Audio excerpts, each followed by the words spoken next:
Alright, so we're back here in the far fields, and I guess as we're doing this, I should try to talk about the game a little bit.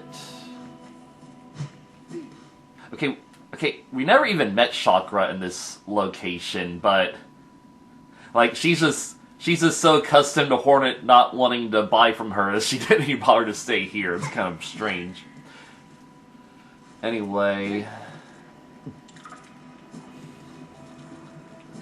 so let's talk about the music a bit. The music in this game is really not as iconic or remarkable compared to the first game. That's ominous, but I'm sure that won't mean anything.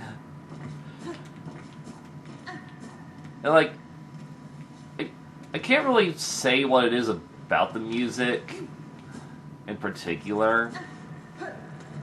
Because technically, yes, I do think the music befits the areas they're in, but there's something about the music that's just kind of bleh, especially compared to the first game. I mean, there are some exceptions, of course. There are a few soundtracks in this game that are pretty good. It's just that a lot of, like, most of these Act 1 areas, in particular, just don't really have good music. Secret down here. We'll take Moolah. Now, see, what our Magma Bell does, it prevents you from taking 2 damage to lava or fire, which is very nice.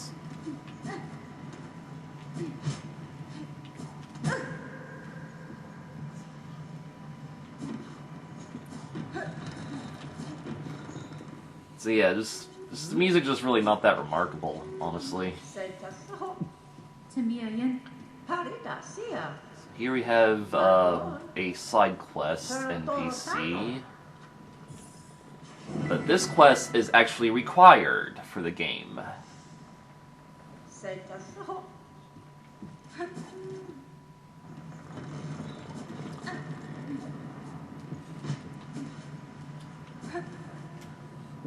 But anyway, putting the music aside, I think this game has an incredible progression design, and incredible map design overall. Like, the areas are very well interconnected in a lot of ways.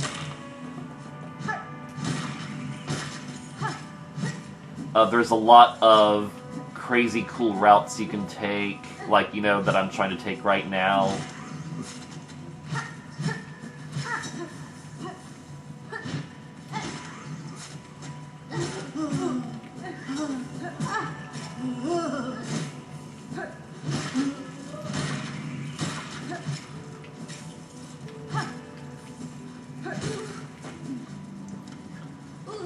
And, not to mention, like, a lot of the NPCs, have, there's just a lot of, missable dialogues or events you can do to the NPCs, depending on what choices you make, what things you do and when, In fact, a couple of those things I do want to do in this playthrough that are more special, but I totally miss, because, you're just not going to be aware of them when you're first playing. And that's kind of why I felt so unsatisfied with my first playthrough. There's some really special things that I miss.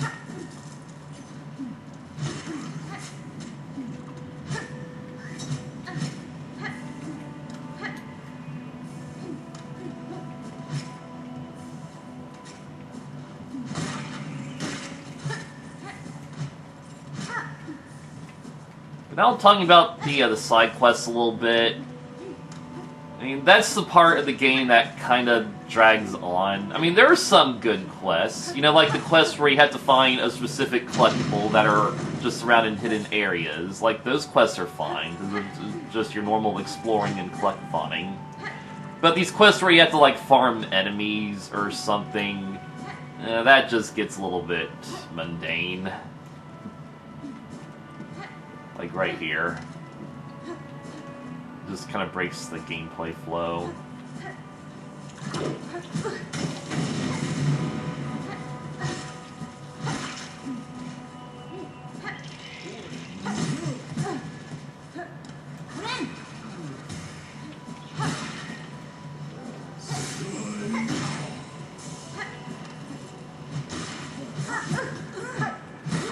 We want to talk about the farming. There's the Hunter's Journal. Like, trying to max out the Hunter's Journal is just such a chore, especially when you have to look for those really obscure enemies, you know?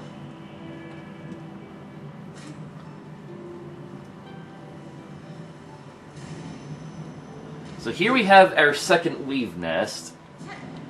We're currently on the very bottom right of the whole map.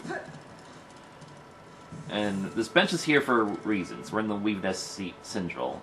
This is actually one of my favorite little puzzles in the game. So basically you have to just run across these pads to get your reward. But that's not the end of it. So we get a new charm called the Silk Speed Anklets. I guess... you know, we do got a yellow tool spot, because if you couldn't get that dice. So, the anklets will let you move faster, but it will consume your silk.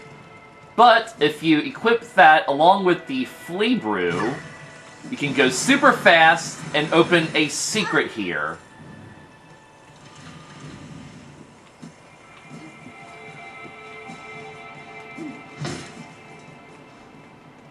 Find a very rare rune harp. There's only 3 in these in the game, and we just found the second one. We're not going to find the third one for a long time. A rune depicting paths away from Farloom. So yeah, basically the Weavers, they branched off into a bunch of different settlements around the world, including Hollow Nest.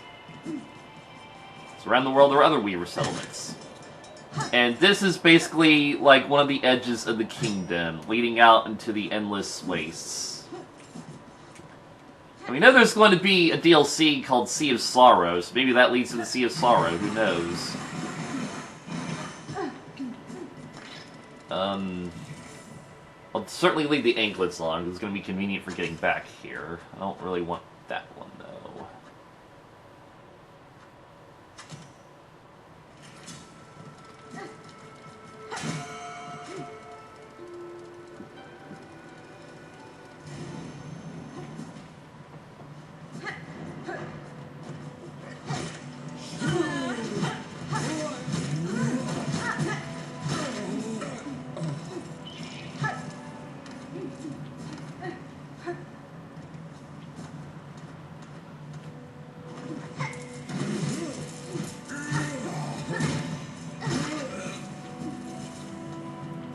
Oh, okay, apparently that guy... Oh no, those spine cores are actually down here in the environment, so that's pretty clever.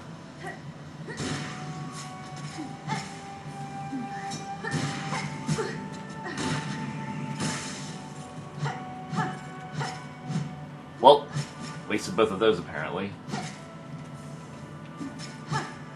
Oh good, that's the end of the quests. Thank goodness.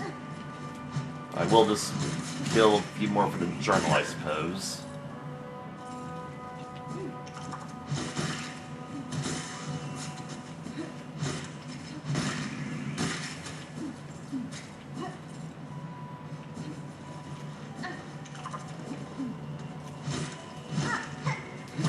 Goodbye.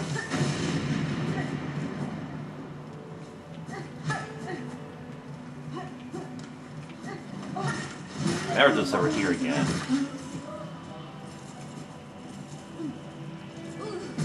Ow.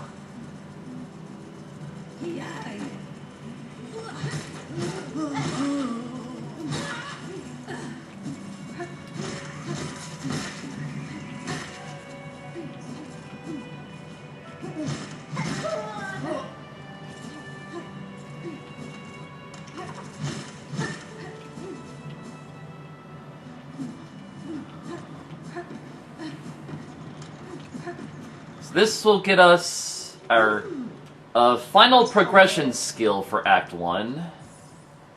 So that's why we had to do this quest.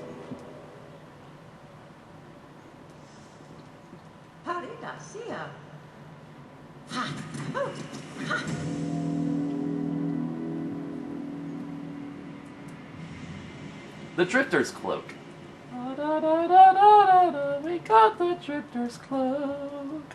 So now we can glide. That's fine. Benito, Lelos. Madon. Haspin. Torotano. The thing is, we can get to Act 2 without getting this. Because doing the mist is possible, though it's just a lot more annoying. Of course, we can't actually get to our next progression skill without the glide, because there is an updraft we have to go up in the Citadel to get to it. So yeah, there's a bunch of updrafts around here. There's already a good handful of boons we can collect here.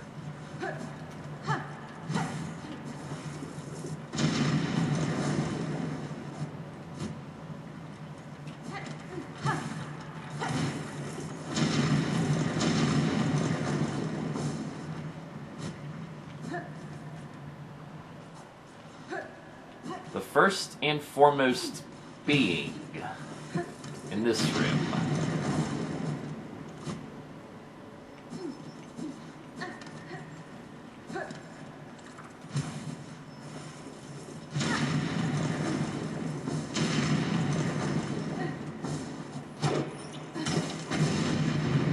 A Mask Shard, and that is our final Mask Shard for Act 1.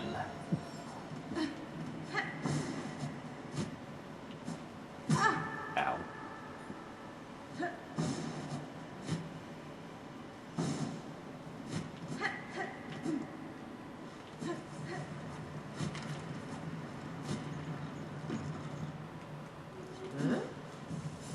Heal myself without wasting silk.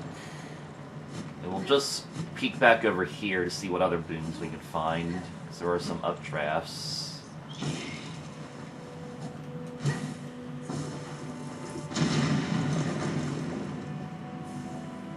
A treasure. Nice.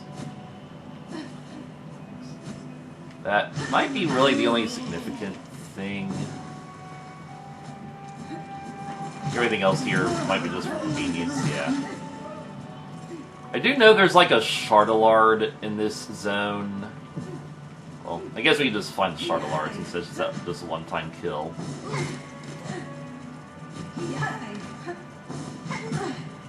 Good at living, aren't you?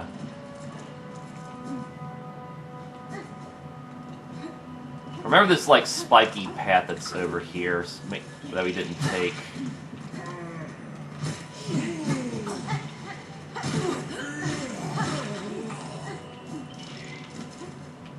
Yeah, we never actually went up here.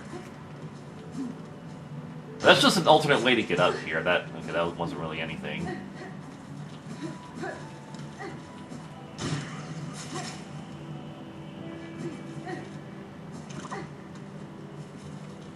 Okay, I'm just gonna quit warp.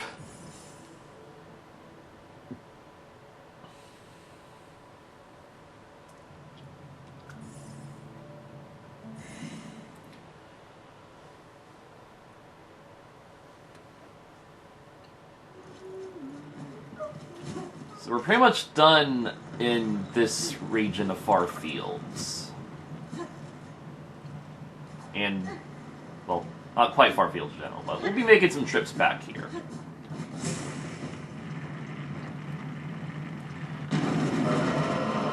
The fourth chorus!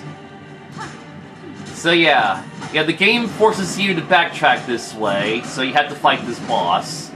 And even if you don't sit on the benches over there, like the game will still save if you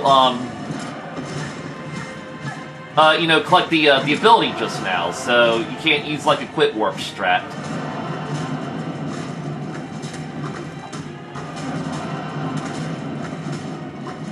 Yeah, this boss is just very, very easy.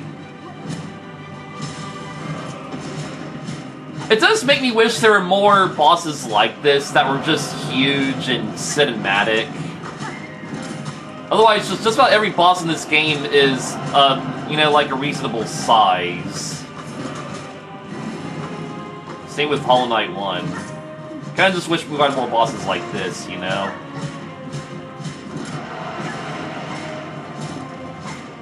Okay, now something special we can do. We can go up here and hit these bombs.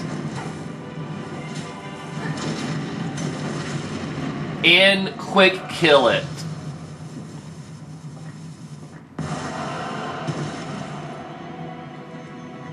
Honestly, that just feels like a good Zelda or Metroid Prime formula where, you know, you have to use your new ability to defeat the boss, so I just like doing it that way. Speeds things up a bit. Oh yeah, there's also this hidden Silk Sash up here, but as you can see, we didn't need it at all. So yeah, just super easy boss. So... Okay, so now we have to go back to Hunter's March. Because with our glide ability, there are some new things we can reach there. And we're going to face a much more difficult boss.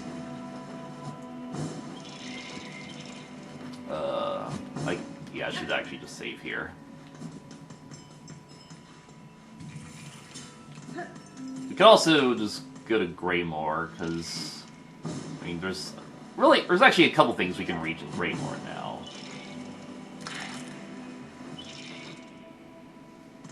First, we can use our new power to ascend up this great big shaft.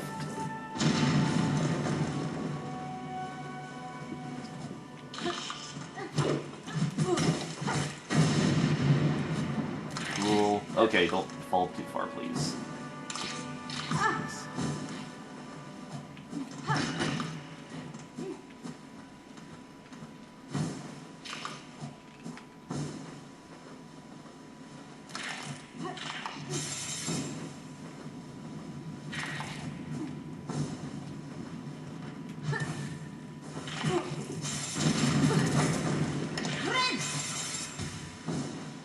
You're a nuisance. Okay. So, coming all the way up here is another way to reach Greymore, speaking of which. I guess we will just cut along this path, just farm some money. Not to mention journal points. It's like, all these, like, very specific individual pilgrim enemies are pretty annoying for farming the journal, because, like, with most enemies in this game, you know, they're confined to a specific area, and their appearance is recognizable in junction with that area. But these pilgrim enemies, I forgot to collect those, oh well. Like, these pilgrim enemies are just all over the place, and they share a lot of the same areas, it seems like. Which makes them kind of hard to farm for the journal. This way. We can use our new shortcut. Actually, yeah, you know, I think we actually want to be here in the first place because, like, I guess since we are here, we should just go finish up Sinner's Road. At least for a little bit before we go back to Hunter's March.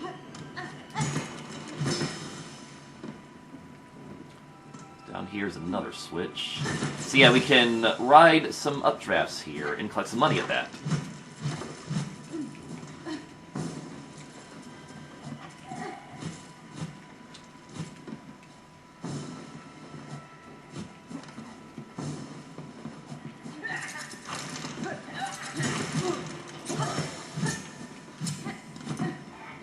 Come up here and get me, I dare ya. Coward. Yeah, you don't really need the updrafts for this part, you can just pogo those spikes, but... I mean... convenience. Now, up in... well...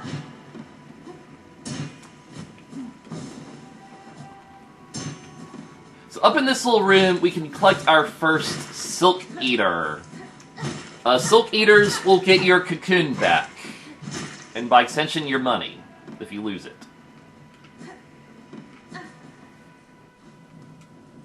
which is very handy if it's in a very inconvenient spot.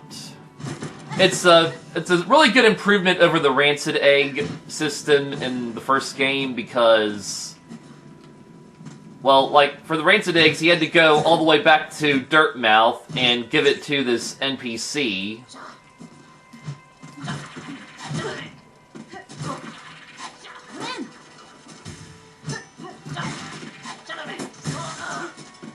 Oh, that was a bad spot to kill you.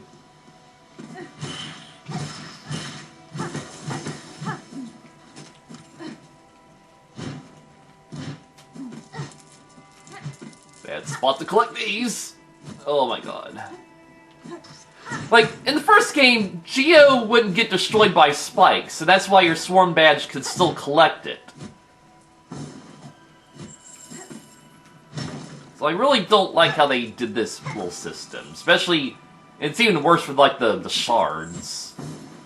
The shards are just even located even worse spots than the rosaries. So yeah. Yeah, so there's a little hole up there we cannot reach until we can double jump. But remember that. But down here, we will collect a little friend. And, I forget where I last saved. I think we'll just go down normally. I don't remember if I saved at the halfway home. I'll just kill you for some journal points. Some money.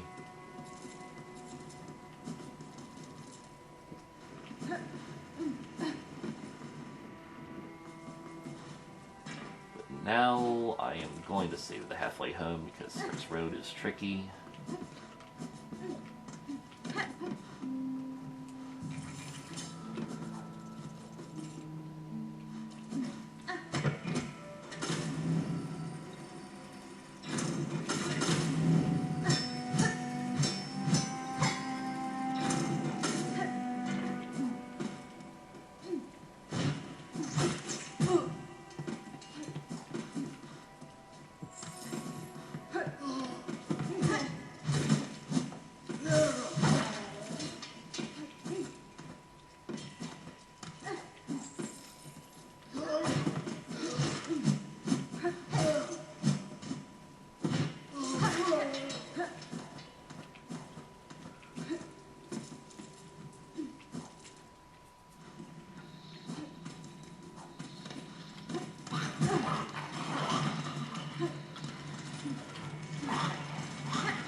You can also talk to that guy now, but we're not going to yet.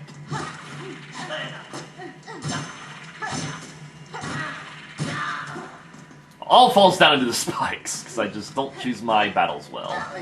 Well, I goes get some money down here.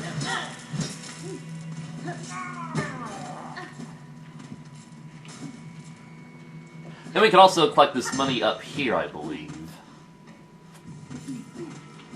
Maybe? Yes, we can. Alright. As long as you don't pivot into the spikes, please. I mean, I guess there's not really spikes down there, it's just the maggot water, so not a big deal. Oh yeah, I guess since we're not in the lava area anymore, we don't need our magma bell. So let's replace you with something more convenient. Alright.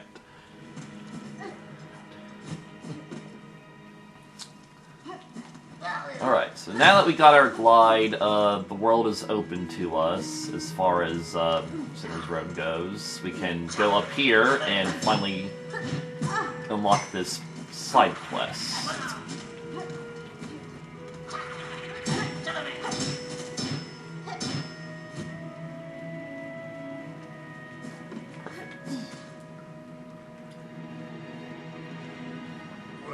So this is Krolin Benjen. A couple of kind of Australian sounding titles. That's why I use the B button to span through the dialogue and not the A button, so I accidentally waste a heal after coming out of it. So yeah. So their mission is kill the annoying roach enemies that we see around here.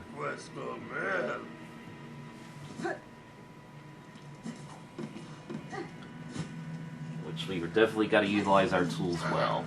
Okay, one thing we can do, we can actually come down here, since I feel a bit safer now.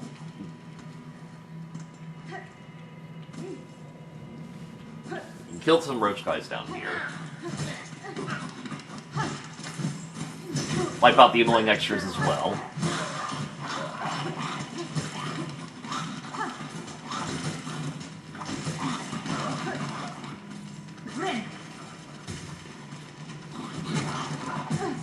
There's a ton of them after me, not only just one.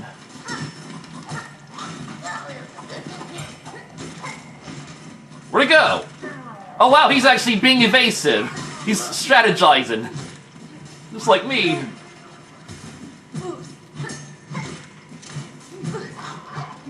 Now these ones stuck inside the cages, we can't hit them, they can't hit us, and even if we could hit them, we couldn't collect their boons.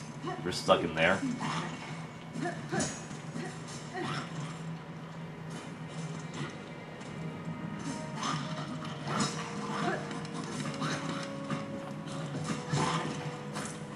Ow, I thought I was far enough away from you.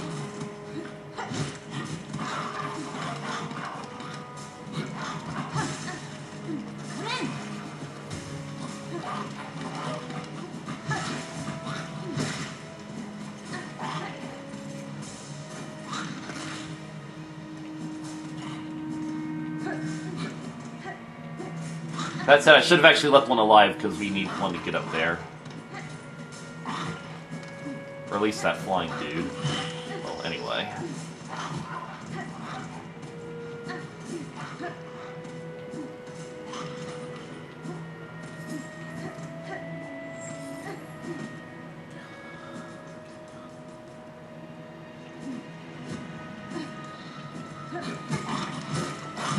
That's why it's pretty much not worth killing these guys until we unlock the quest, because... Like, it's like, normally the Fraction Mask protects you against double damage, but if it's like a double damage that's actually one damage at a time, like a, you know, like a combo attack, it can't protect from that, which is annoying.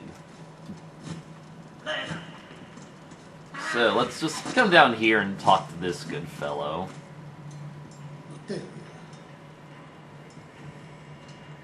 That's fine. So yeah, this guy's depressed that he doesn't want to leave his prison cell.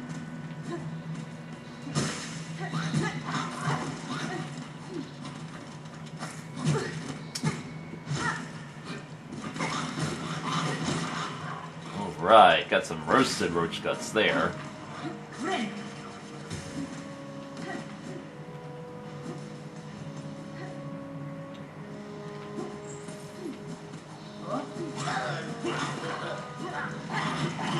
Yeah, something I do want to do here is I want one of these guys to help me get up here.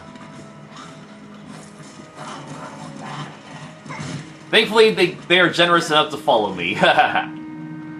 Yeah, so that is a double jump spot that you can cheat, but Team Cherry thought around that by putting another double jump spot up here, so you can't get the reward that's here just yet. We can at least open this shortcut for later.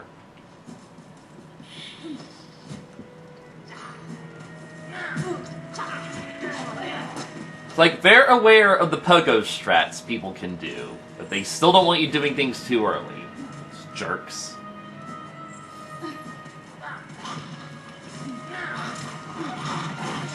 Well, that was very poorly aimed.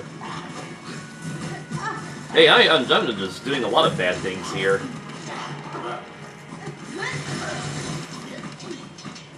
Oh, there's two of them. I didn't even see the second one there.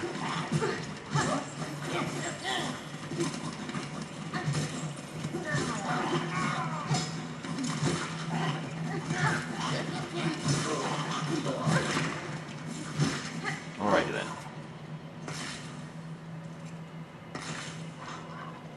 Time to just quick warp.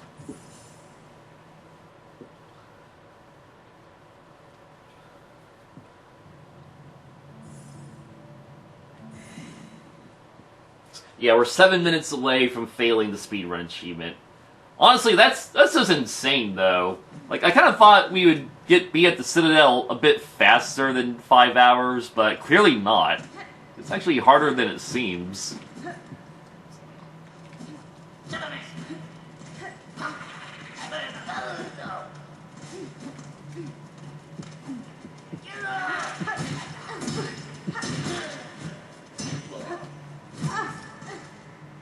Oh, I should have collected that money. I didn't realize he died. Speaking of money, we can go up there and collect some.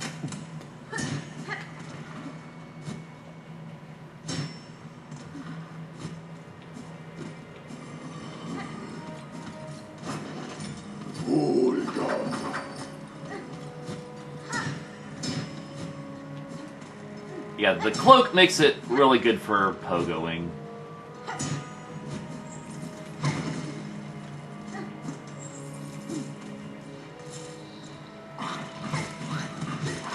Oh, two of them.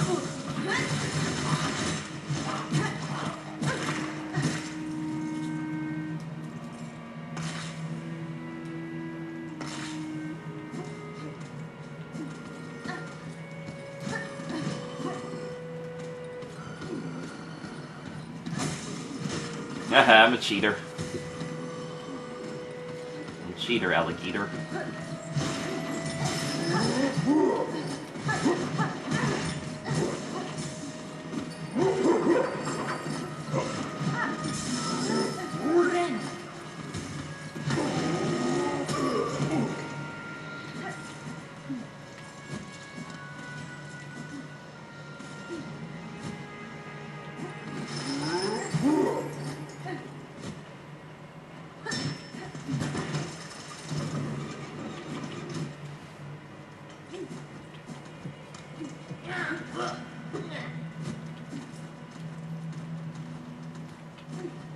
Little wall jumpy section, very nice. And then we have a mini boss. It's just one of these guys, very simple.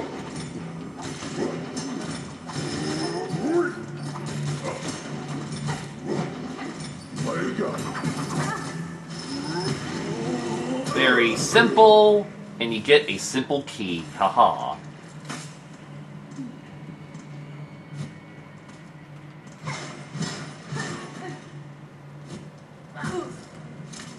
Then you're still here. Well, not a big deal. That'd have been Darkly.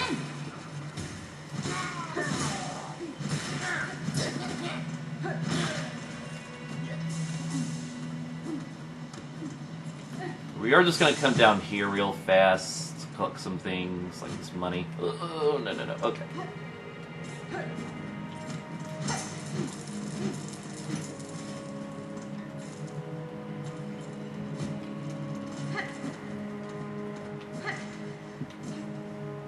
And here we can rescue a flea friend. That guy's gonna come all the way around to get me.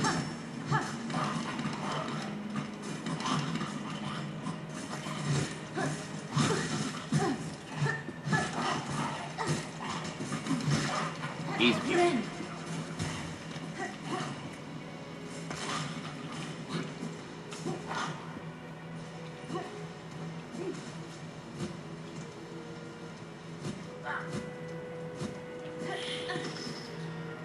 And this route will connect us right back to Styx over there.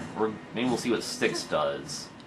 So yeah, Styx grows Silk Eaters. We visit him every now and then.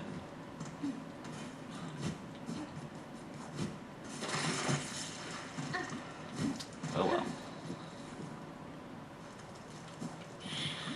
Now, in Steel Silk mode, the purpose of Silk Eaters will be rendered obsolete because, you know, there would be no cocoon to get back. It's instant game over.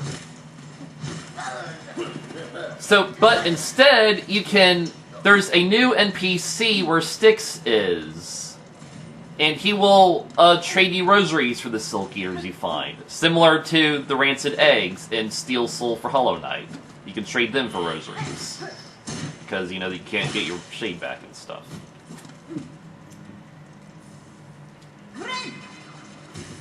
There's not just a shard bundle here. There is a breakable wall that will take us to Filewater.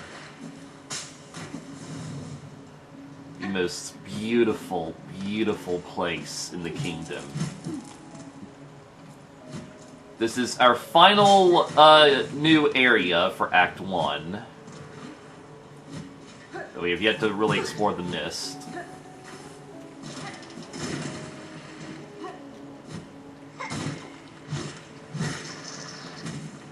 And it also has, you know, one of the better soundtracks in the game. It's just a really great theme for such a lovely, lovely place. I am so stupid. Like, first rule of Bile Water, stay away from the enemies when they explode, because they're gonna explode when they die, basically. Well, not a huge deal, because we still have to actually beat this Roach quest. You should use a Silk Eater, you're right. I mean, I doubt I'll be using them for very much anyway, so I should just use one now. Huh.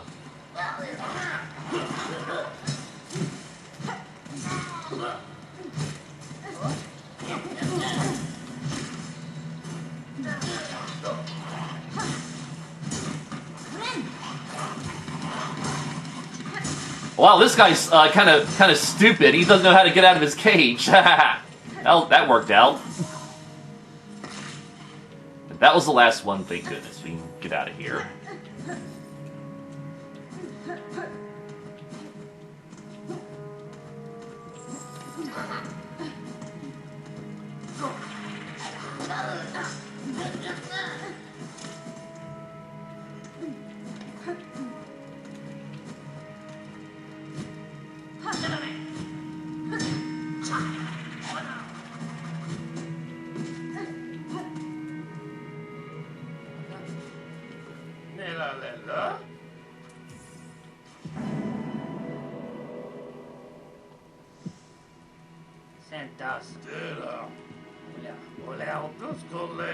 So land us our next tool, the tacks, which are very, very helpful.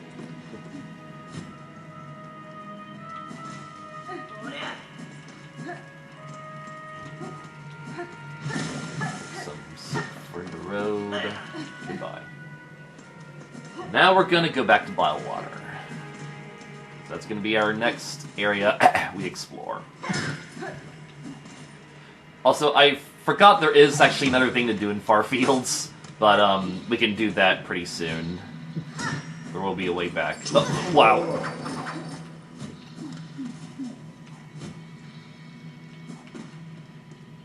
Oh. Okay. Well, here's a rare event. We can see Garmin here.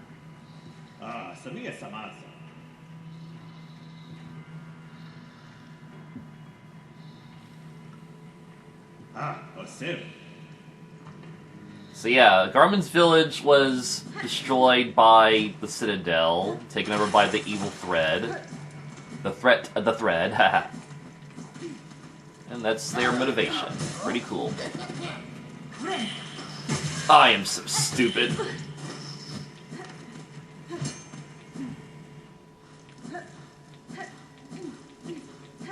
Thankfully, we shouldn't be long until we get our silk back.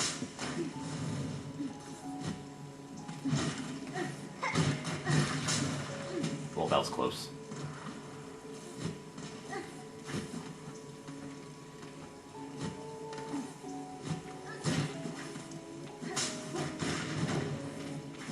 There we are.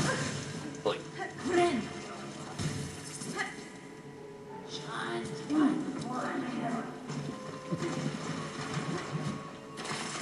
So we got our first little secret over here. It is our third weave nest.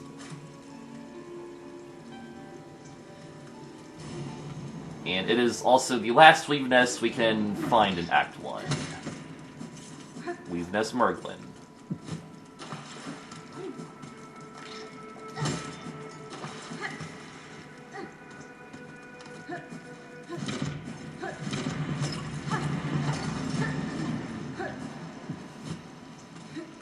So you can wash yourself off in normal water to rid the parasites. It's not going to help it a bit. Sister Spider, sat between salt and stone, build those tools a brilliant mind imagined. Aid us when our silk has waned. Yeah, it's not just referencing the weaver tools that utilize silk, but we get a ruined tool. So it literally is a tool that we have to build. So, it says that a crafts bug of high skill may be able to repair it. But that's one of the areas... Oh, I forgot to free the prince. Oh, well. That's one of the areas I screwed up in for the first playthrough. Because I didn't realize there are 3 different ways to repair the ruined tool, but only one of them is the best way. If you choose any of the ways, you can't get the other ways. You can effectively get 3 different tools out of it, but there's only one you really, really want.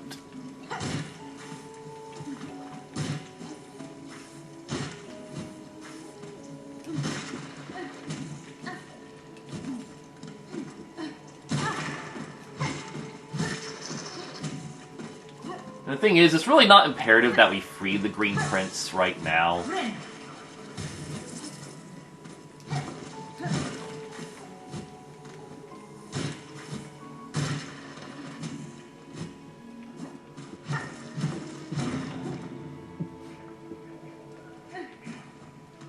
I better actually farm some help before I fight the enemies in here.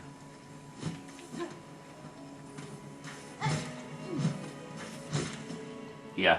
You definitely gotta play your cards right when you're going through Biowater.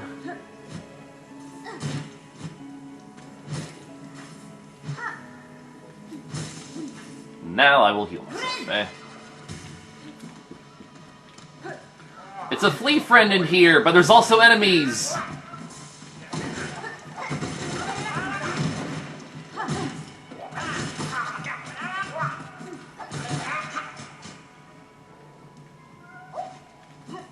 So yeah, he saved. We got a new enemy for the journal.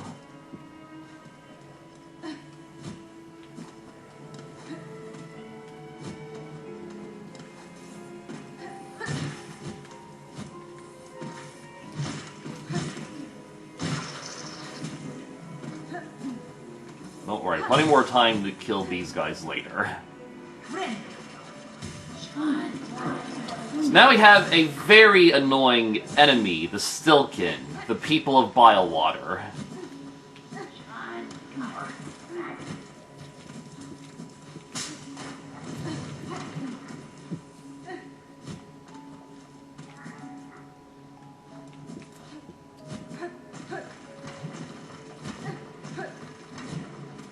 And this is a double jump, and his chakra's up there. So we can't access the rest of Biowater until we learn double jump, but the game does allow you to get this far.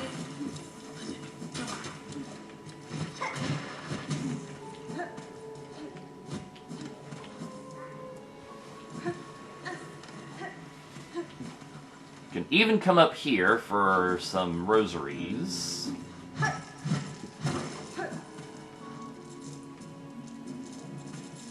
Lots of rosaries, in fact. The thing is, the enemies in this area do not reward rosaries, so if you don't have any money here, you're kind of pressed for luck. You will need to pay for some things. So we had this strange pipe that plays organ sounds and shoots that steam. Come up here, we can find a memory locket.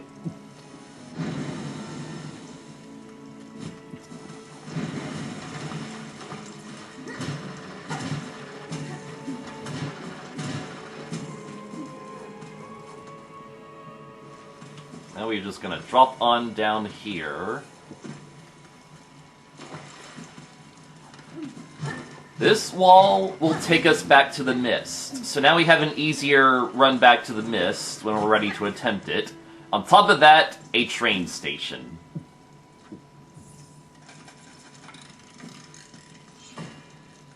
And along with the subsiding bench.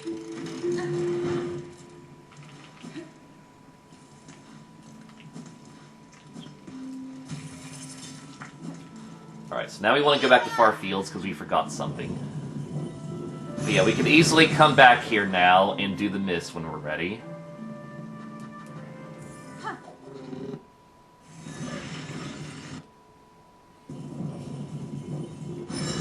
Yeah, forgot about the little secret place that's in there.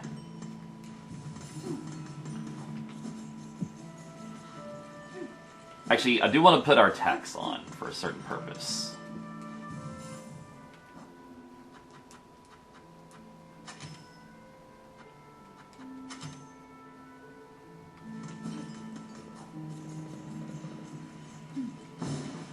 So now we have a little platforming trial, utilizing the skills we've learned up till now.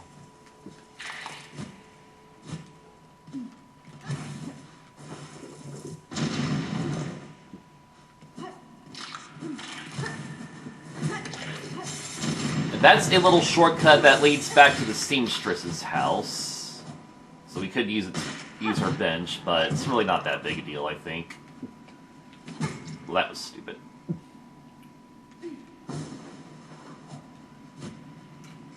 Also, I love how some of these enemies are stupid enough to fly into the spikes.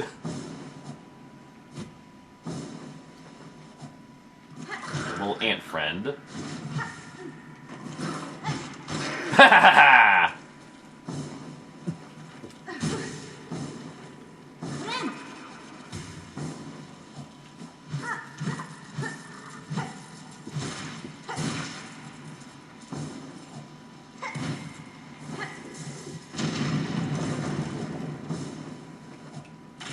Like this guy, I've seen fly into the spikes a bunch of times. Also, I will say, if you're doing this section after you get double jump, it's a lot harder. So it's better to do this section right now.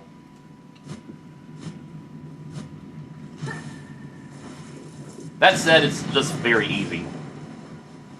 But immediately after it, we have a mini-boss. First, we'll save the little flea friend that's up here.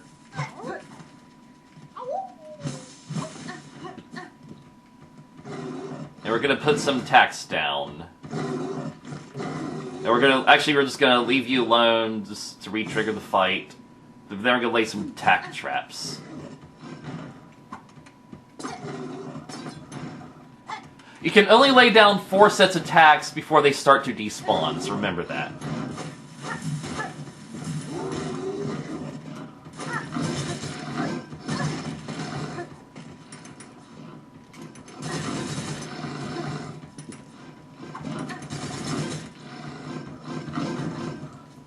Basically Rambi the Rhino Beetle. Okay, good! Tool damage did the trick.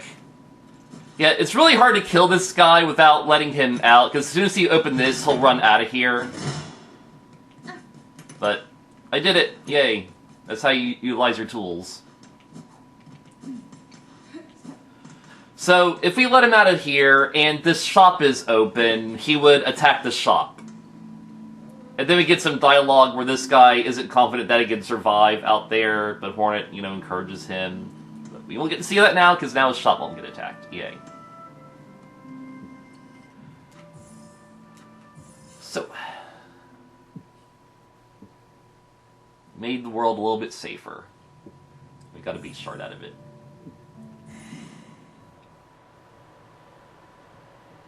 So with that, we're gonna head back to Hunter's March.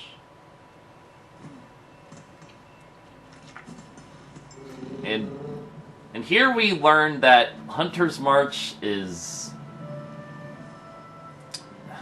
it's inconvenient to get back to. Like, the 2 closest train stations to it are here in Deep Docks and Far Fields, because there's that route that leads to it, though I'm just used to taking the Deep Docks route. But really, neither of them are closer than the other, I think. So anyway, in my first playthrough, I had the Ruin Tool repaired at the Forge Daughter, but she will give you the weakest version of that tool, so you don't want her to do it. So we're not going to visit her. I mean, there's still another tool we can purchase from her, but I want to hold on to my craft metal for now, honestly.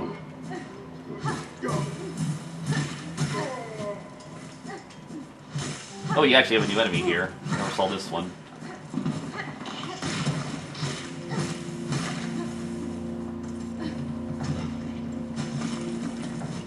Money up there.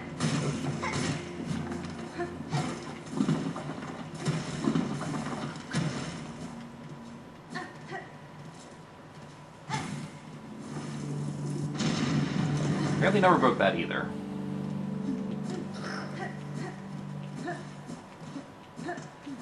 So yeah, we're essentially back in the Hunter's March zone. There's also like a windy thing over there we can go. You know, let's just check that out. There's actually something new we can access this way. Yeah, right here. Well, that works out, doesn't it?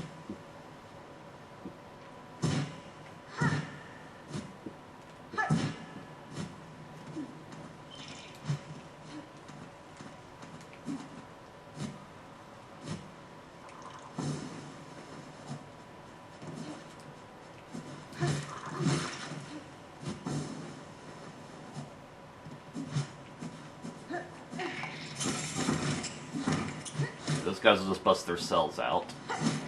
More importantly, we can collect some moolah, open a shortcut that I don't really plan to use in the future. Good stuff, good stuff.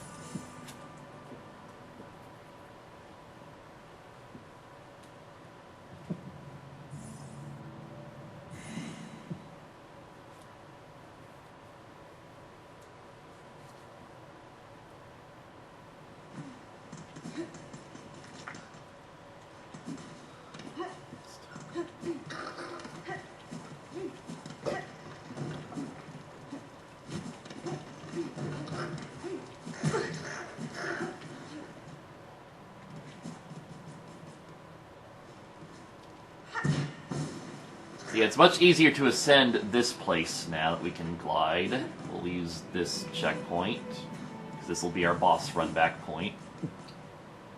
We can also ascend even higher up here.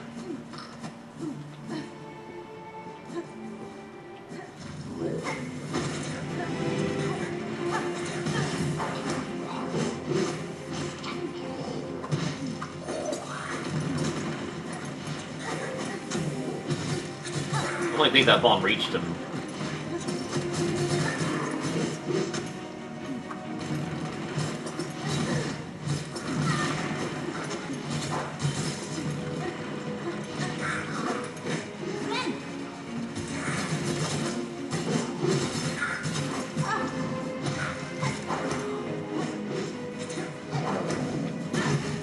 This is going disastrously.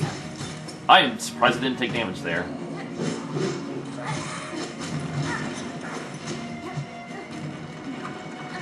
Ouch! Okay, well that was absolutely disastrous.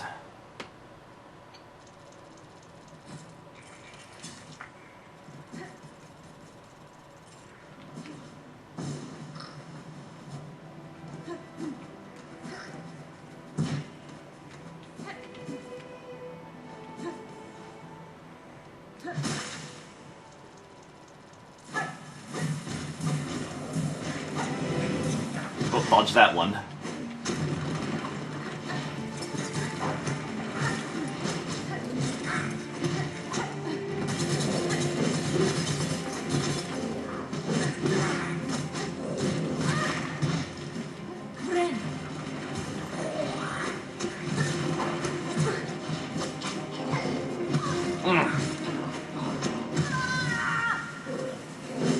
Okay, maybe I just won't worry about killing it yet, because you basically just get a bunch of money.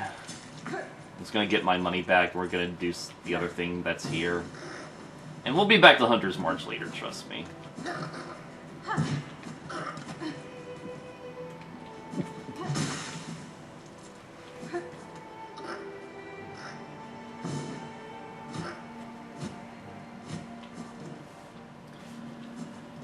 We can venture back to this area, mine the trap, mine this jerk that's in the way. And we can enter that place.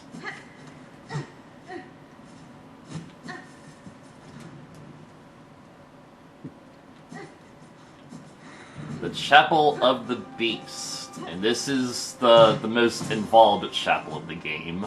Well, not really the most involved. We'll get there.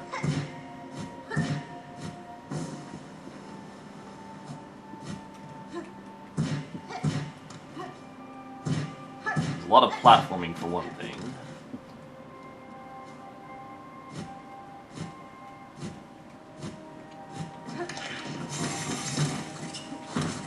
Yeah, these enemies are kind of foreshadowing, so we got a little shortcut now.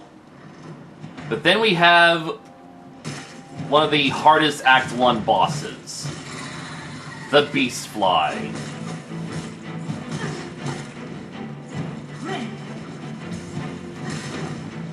His pattern is simple, fair enough, but he summons a bunch of really annoying ads.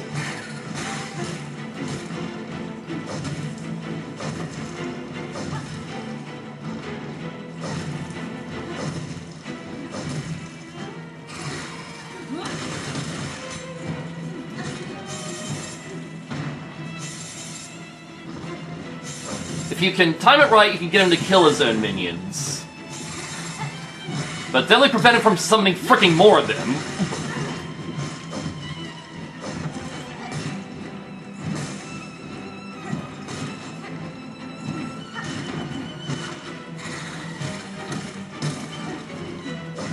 Bad. Okay, that was such a stupid idea.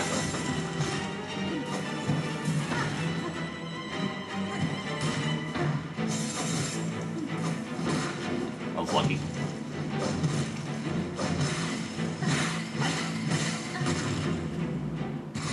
I cannot believe I first tried him, honestly. I really have gotten better at this game. Like, that was the first boss that just really, really made me mad.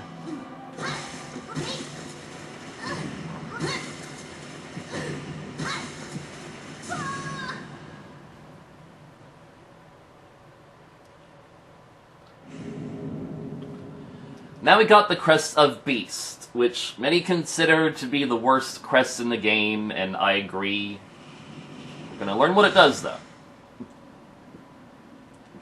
So first off, it's Pogo. This is not a good Pogo for the difficult platforming sections. Not at all. Here's what its attack looks like, and I guess I could show you what its healing effect does, since we have some Silk to spare. So, you enter a Fury mode, and then you have to heal yourself by striking the enemies. And of course, it can only heal 3 times, but it does upgrade your attack power during that phase. So there are some boons to it. Besides that, yeah, this crest really isn't useful. Also, you can only equip 2 yellow tools and no blue tools. So, even less reason to wear it. You also get 2 red tools as well. But there is a special technique the Beast Crest can do, and we'll learn about that in due time, because we don't really have it yet. For now, I will just spend these memory lockets to expand it.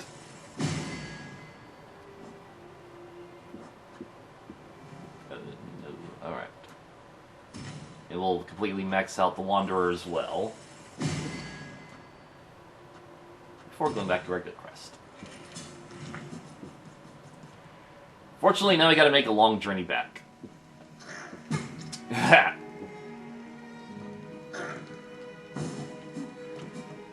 I'm not really gonna worry about collecting that money up there, though.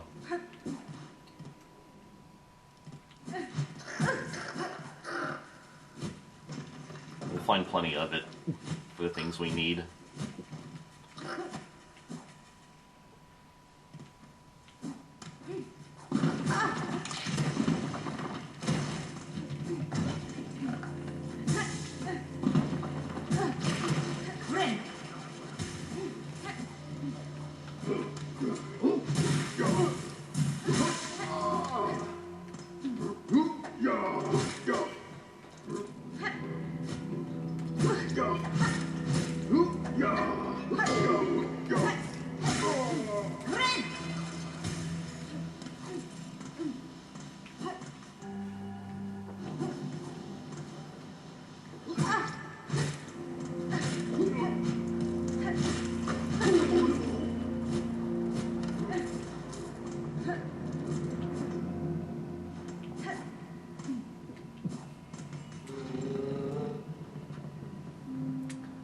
Where do I want to go now? Okay, we want to go back to Bone Bottom. Because now that we have 4 crests, we can get a boon from the Atla.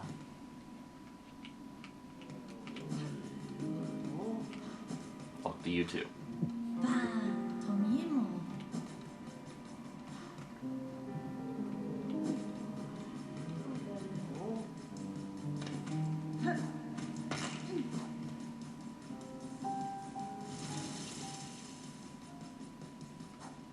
That bridge is just really inconvenient.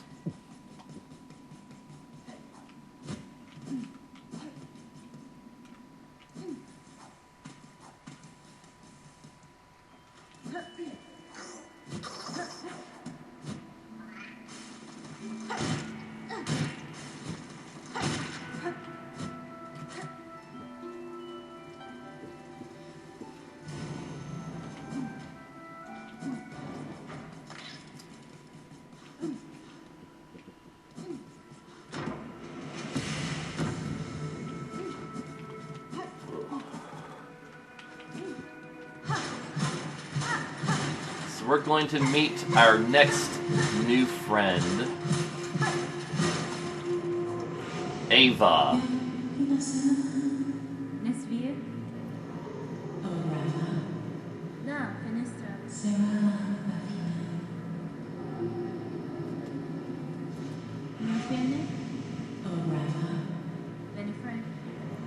So yeah, Ava is a creation and prisoner of the Weavers.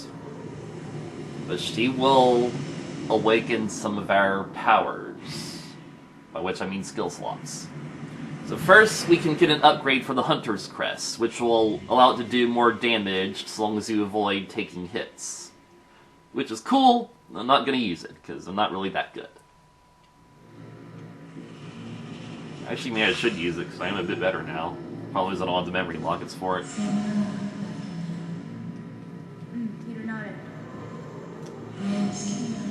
So yeah, now we can immediately get our next upgrade. So Ava will upgrade you if you keep using memory lockets on your different crests.